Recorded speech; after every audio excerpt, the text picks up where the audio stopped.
I used to think I was a city girl, that I preferred tall buildings to the canopy of trees and the uniformity of concrete sidewalks to the meandering creek bed. I thought I wanted to be in the heart of the action, deep in the hustle and bustle of city life.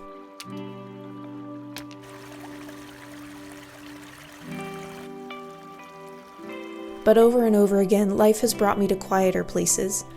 Places with a soundtrack of birdsong and rushing water, rather than car horns and hurried voices. I used to think I was a city girl, but I feel most at home by the river or among the trees. So you might be able to tell someone had previously started a trail on this side of the creek, and it just runs along the edge here. See, they marked some of the trees. And this was just a friend of the family, someone who didn't even live here, but I guess they wanted to come camping out here. I'm gonna clean up the bit that they started that's behind me, but then I did branch it off to the side over here connecting with the creek, because even though there's not a bridge or an area I can walk over, usually it's narrow enough for me to jump over the creek here. I've cleaned this up and opened it up, and this will take me down to the creek. And then down here, I can hop over that little spot there and connect with the trail on the other side.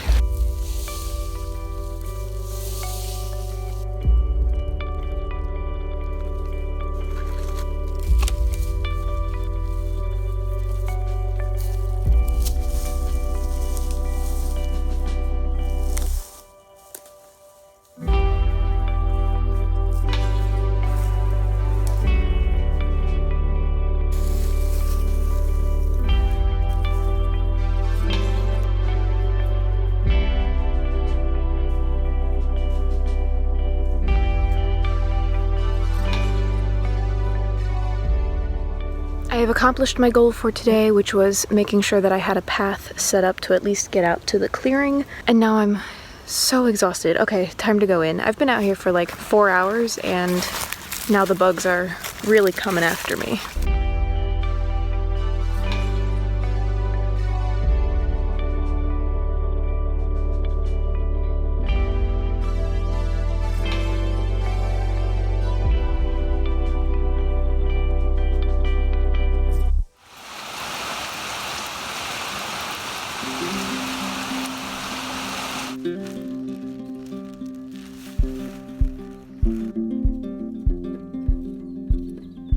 I used to think that if I'd been born 200 or even 100 years earlier, that I wouldn't have survived the harsh conditions of life at that time.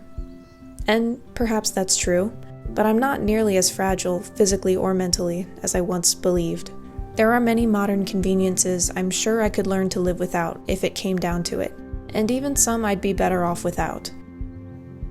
I've seen myself adapt to situations I wouldn't have thought I could, and survived the ones I couldn't adapt to, even if I came out on the other side in pieces that had to be carefully stitched back together.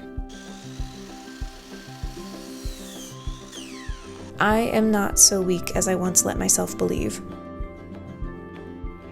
Alright, it's my first planting day, and it's beautiful outside. The real-time hit of serotonin is really nice. So this year there are a few things that I started indoors the past 2 years that I'm just putting straight into the ground outside. I find that the plant is a little bit hardier when I start it outside. So this year that is my lettuce and spinach. I previously started those indoors. This year I just have them already outside, and we'll see how they do. I've also got peas and carrots started. Oh, it's so lovely out. I think it's a good day to harvest some weeds from around the yard too.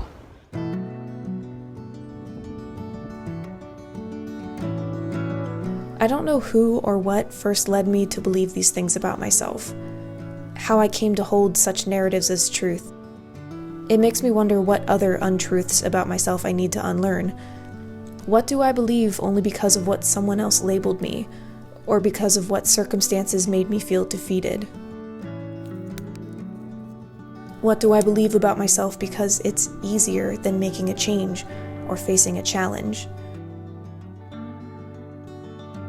What's possible if I rewrite the stories I've told myself for so long that no longer ring true?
So I have a few crafts for the garden that I want to make, and I felt like they would fit better here on this channel than on my main channel. I mean, because it has nothing to do with clothing, so. So I have a couple old terracotta pots that I'm going to repurpose. This is just a little one that was honestly too little to really use, but it's really cute. So I'm going to repurpose this into a water dish for bees. And then this one that got broken, I'm going to turn into a little hidey hole for toads. Also brought in a bunch of stones, but I brought in the flatter ones because I want to make labels for all of my herbs. And I thought rather than buying some or using plastic, it might be fun to try just painting the names on some rocks and see how that holds up. I don't know if the paint will hold up through the weather, but I'm gonna give it a try.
I'm gonna try to make it across the creek and see what is still left there for me to forage. Most of the flowers are gone. So I think at this point there are probably a few Virginia Spring Beauties that I can find.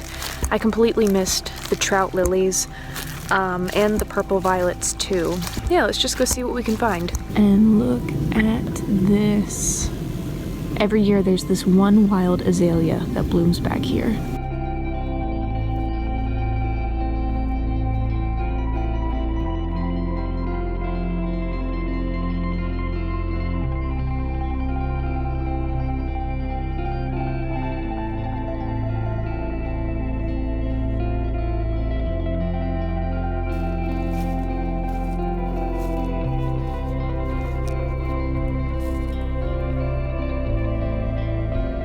I should have brought a bigger basket.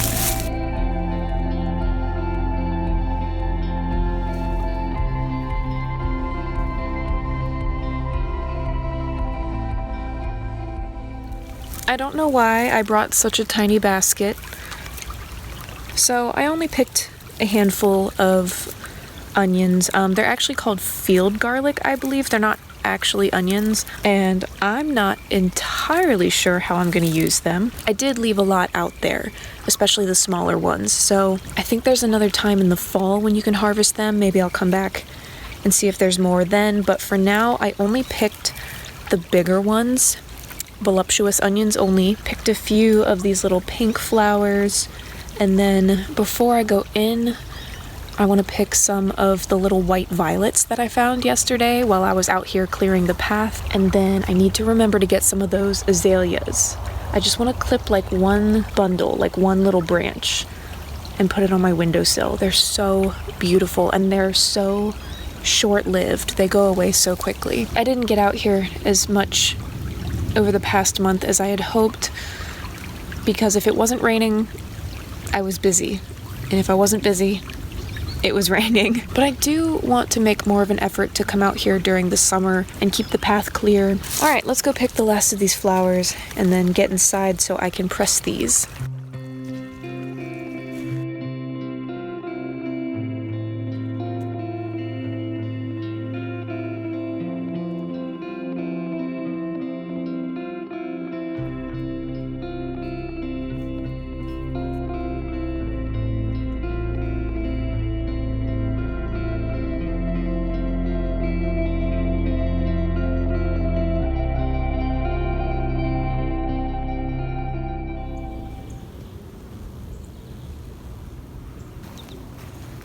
Dang it. Come back, you.